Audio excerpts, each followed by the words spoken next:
सदगुरु कबीर साहब जी की एक साखी है। मानुष जन अनमोल है, धोखे में मत खो, अब चूके पछताओगे, तीन खाने दुख रोए। सदगुरु कबीर साहब जी कहते हैं कि यह मनुष्य जीवन बहुत ही अनमोल है। सोने चांदी हीरे मोती का तो कोई मोल होता है, लेकिन यह मनुष्य जीवन का कोई मोल नहीं होता है। ये बहुत अनमोल होता है। इसलिए सदगुरु कहते हैं कि अब चूके पछताओगे, तीन खाने दुख रोए। अगर हम इस जीवन को चूक गए तो अंत में हमें पछताना पड़ेगा। इसलिए अपने जीवन के रहते हम अपने जीवन को सजा लें, संवार लें। यहाँ सजाने का यह अर्थ नहीं कहा जा रहा है कि हम अच्छे अच्छे कपड़े पहन लें और अच्छा जूता चप्पल पहन लें या अपने बालों को टेढ़ा मेढ़ा कटवा लें। यह तो शरीर को सजाना हुआ।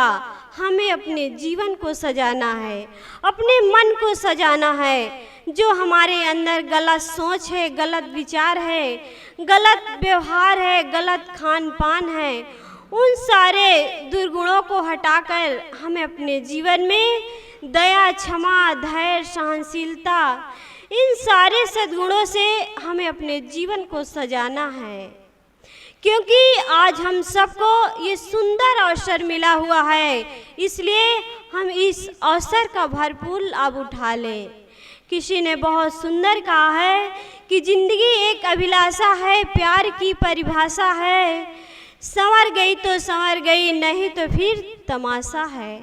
यदि आज हम अपने जीवन को नहीं सजाया, नहीं संवारा, तो अंत में ये तमाशा बनकर रह जाएगी। इसलिए हम जीवन के रहते अपने जीवन को सजा लें, संवार लें, इसकी कीमत को समझ जाएं। क्योंकि कौन सा पल हमारे ज़िंदगी को बदल दे, एक कहा नहीं जा सकता है। आइए कहानी के माध्यम से समझें कि हमारे जीवन में एक पल में क्या से क्या हो जाता है। कहते हैं कि एक बार एक जंगल में बहुत सारे बंदर और बंदरिया बैठे थे। तभी वहाँ आकाशवाणी हुई कि कुछ क्षण बाद यहाँ आकाश में बिजली चमकेगी। जो भी बंदर या बंदरिया उस तालाब में कूदेगा, वह बंदर सुंदर पुरुष बन जाएगा और बंदरिया सुंदर स्त्री बन जाएगी। आकाशवाणी के अनुसार कुछ क्षण बाद वहाँ बिजली चमकी और बिना एक क्षण गंवाए सिर्फ एक ही बंदरिया उस तालाब में कूदी और पलक झपकने भर की देरी न लगी और वह सुंदर स्त्री बनकर आ गई। उनके इस चमत्कार को देखने के बाद सभी बंदर एक एक कर कूदने लगे, मगर अफसोस उसमें से न कोई सुंदर पुरुष बना और न कोई स्त्री। जानते हो ऐसा क्यों हुआ? क्योंकि उस अनमोल पल को उन लोगों ने गंवा चुके थे, जो मात्र एक क्षण के लिए आया था। वे शंका के शिकार हो गए, अब विश्वास के शिकार बन गए और निर्णय लेने में क्षण भर की देरी कर दिए। इसीलिए वह सुंदर अवसर उनके हाथ से चला गया, जो काया के साथ साथ अपने तकदीर को भी बदल सकते थे। यह सारा दृश्य उसी राज का एक राजकुमार सब देख रहा था।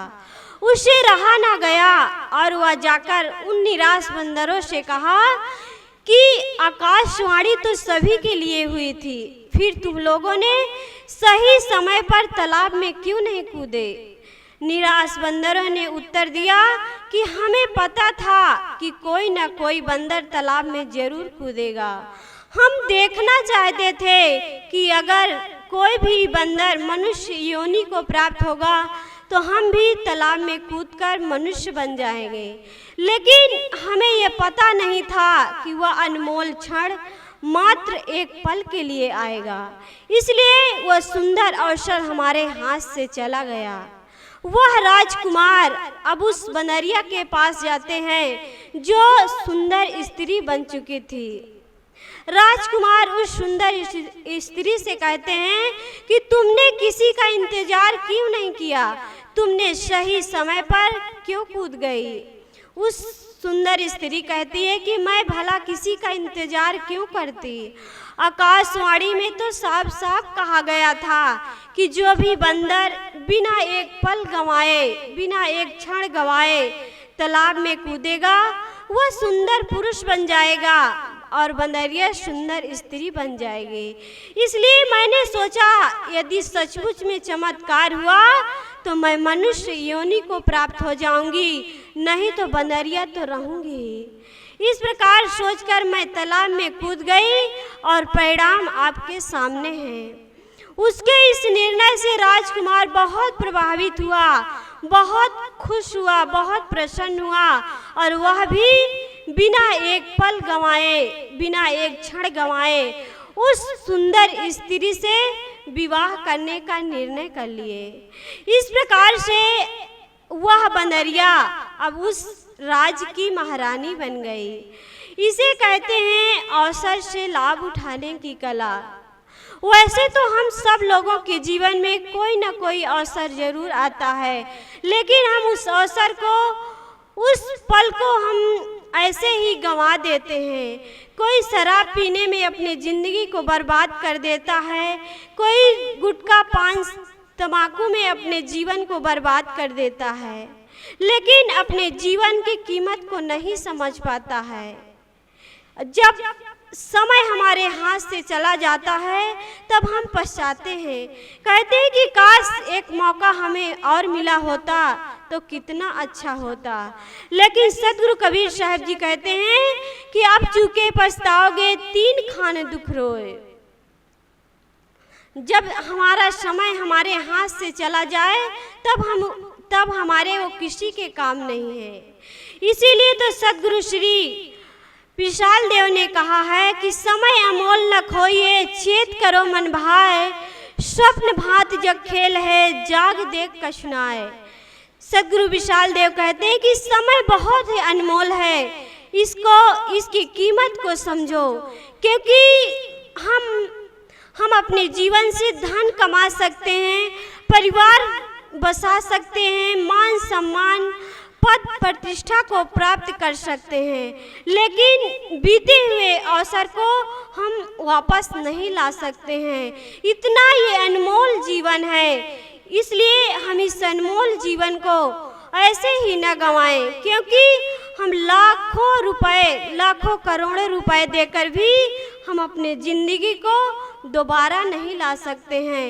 यदि हमारा यह जीवन हमारे हाथ से एक बार चला गया तो हम इसे दोबारा नहीं ला सकते हैं। कहते हैं कि एक बार एक व्यापारी ने बहुत मेहनत करके 3 लाख सोने के सिक्के इकट्ठा कर लिया। उसके पास सब कुछ था। एक दिन वह विचार किया कि मैंने सारी जिंदगी धन कमाने में बिता दिया, क्यों ना अब इस कमाए हुए धन का आनंद लिया जाए, इसका सुख भोगा जाए। वह ऐसा सोच ही रहा था कि इतने में मौत आकर खड़ी हो गई। व्यापारी ने कहा कि कौन हो तुम? मौत ने कहा कि मैं मौत हूँ और तुम्हें लेने के लिए आई हूँ। मौत ने कहा कि तुम्हारा वक्त हो चुका, चलो। व्यापारी ने कहा अरे अभी तो मैंने धन कमाने में अपना जीवन बिताया, अब इसका सुख भोग लेने दो। मौत ने कहा कुछ नहीं हो सकता है, तुम्हारा वक्त हो चुका, चलो। व्यापारी ने घबराया और उसने कहा कि अच्छा एक काम करो, मुझसे 1 करोड़ रुपए ले लो, इसके बदले मुझे 1 महीना का समय दे दो। मौत ने फिर कहा कि नहीं, तुम्हारा वक्त हो चुका, चलो। मौत ने कहा तुम्हारा वक्त हो चुका, चलो। व्यापारी ने कहा अच्छा मुझे 1 घंटा का समय दे दो, इसके बदले मैं तुम्हें 3 करोड़ सोने के सिक्के दूंगा। मौत का सिर्फ एक ही जवाब था कि तुम्हारा वक्त हो चुका, चलो। व्यापारी ने फिर कहा, रोते गिड़गिड़ाते हुए कहा, अच्छा मुझे जाते जाते एक लाइन लिखकर छोड़ जाने दो। मौत ने कहा, सिर्फ एक लाइन। उन्होंने कागज और पेन उठाया और लिखा कि वक्त की कीमत जानते हुए जिंदगी का हर पल खुशियों से जियो, क्योंकि मैंने 3 करोड़ रुपए देकर भी अपना 1 घंटा नहीं खरीद पाया। और अंत में पश्चाताप करते हुए इस संसार से चले गए। इस प्रकार से हमारे जीवन की यही बात है। हम धन कमाते हैं, गाड़ी खरीदते हैं, मकान बनाते हैं कि हम बुढ़ापे में आनंद से जिएंगे, लेकिन मौत अचानक आ जाती है और हमें उठाकर ले जाती है। फिर हम अपने कमाए हुए धन का आनंद भी नहीं ले पाते हैं। इसलिए हम सबको चाहिए कि हम इस मनुष्य जीवन को पाए हैं तो अपने जीवन का कल्याण कर लें, अपने जीवन की कीमत को समझ जाएं, क्योंकि हमारे यह जीवन जो मिला हुआ है एक बार हमारे हाथ से चला गया तो ये दोबारा नहीं मिल सकता है। इसलिए हम सबको चाहिए कि हम अपने जीवन को सुंदर बना लें, अपने जीवन में सद्गुणों को ला लें, तभी हमारा यह जीवन सुंदर और सुखमय बनेगा। तो सद्गुरु कबीर साहब जी के साखी के माध्यम से कुछ देर बोलने का प्रयास की। बस इन्हीं शब्दों के साथ अपने वाणी को यहीं पर विराम करती हूँ। बोलिए सद्गुरुदेव की जय।